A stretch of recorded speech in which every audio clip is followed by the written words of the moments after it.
সপরিবারে সৌদি আরবে ওমরায় যাওয়ার পথে অসুস্থ হয়ে পড়ায় সংযুক্ত আরব আমিরাতের দুবাইতে জরুরিভাবে হাসপাতালে ভর্তি করা হয়েছে সাবেক স্বরাষ্ট্র প্রতিমন্ত্রী লুৎফুজ্জামান বাবরকে। বর্তমানে তিনি দুবাই হাসপাতালে জরুরি বিভাগে চিকিৎসাধীন রয়েছেন। বাবরের ঘনিষ্ঠজনরা জানিয়েছেন তিনি সুস্থতা বোধ করলে তাকে সৌদি আরবে নিয়ে যাওয়া হবে। সংযুক্ত আরব আমিরাত বিএনপির আহ্বায়ক জাকির হোসেন জানান, এয়ারলাইন্সে তিনি বুকে ব্যথা অনুভব করলে ফ্লাইটের অভ্যন্তরে তাৎক্ষণিকভাবে তাকে চিকিৎসা দেওয়া হয়।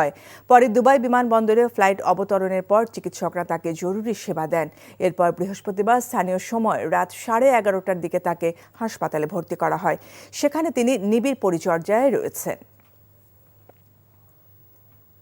যমুনা রাইস কুকারে আছে 3-in-1 function. Jamuna rice cooker, smart রান্নায় আধুনিক জীবন।